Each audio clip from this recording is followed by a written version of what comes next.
ਤੇ ਲਓ ਜਨਾਬ माशाअल्लाह जी 4 बकरों की लाट आ गई ने 2025 की कुर्बानी ते लगन वाले।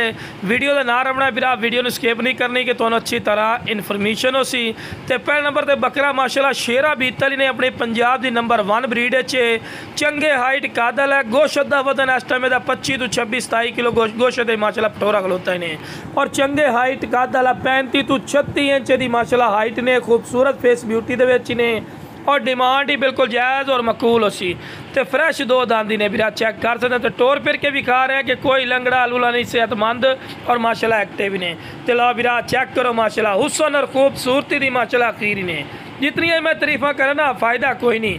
चीज़ थोड़ी अखों के सामने माशाल्लाह कमाल दी चीज़ है। वेल ज़बरदस्त और चंगे हाइट कादल है। छोटे मोटे हाइट कादल मेरा बिरा बिल्कुल ना समझाए।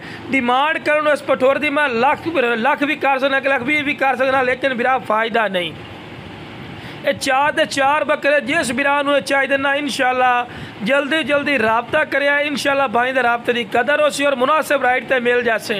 इहो जे मार्केट के हकीकत गल लाख रुपये का भी बकरा कोई नहीं देंदा। ये भी मैं वाजे गल कर दे। दूसरे नंबर वाला बकरा ने ते 2 दांत। लो बिरा इस तो बाद आ गया ब्लैक बीतल अमृतसरी तीसरे नंबर वाला बकरा माशाल्लाह जी। खूबसूरत फेस ब्यूटी के ने ते डबल हड्डी है गुलगुला जिन्हों आते ना गोश्त का भरा माशाल्लाह पठोरा माशाल्लाह वो पठोरा ही ने। हर पॉइंट ज़बरदस्त, कोई ऐसा पॉइंट है जोड़ा घट हो माशाल्लाह। हर पॉइंट ज़बरदस्त ने। वेखो जी यह बकरा हकीकत गल मंडी चले जाओ ना तो कम अज़ कम 1,10,20 मंग ली सन।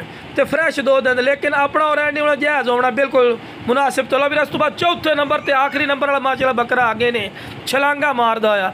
बाकी जनाब जिस बिरा 4 ते 4 बकरे चाहिए जल्दी जल्दी रबता करके मुनासिब कीमत ते लै सकते हैं। लखां वाले बकरे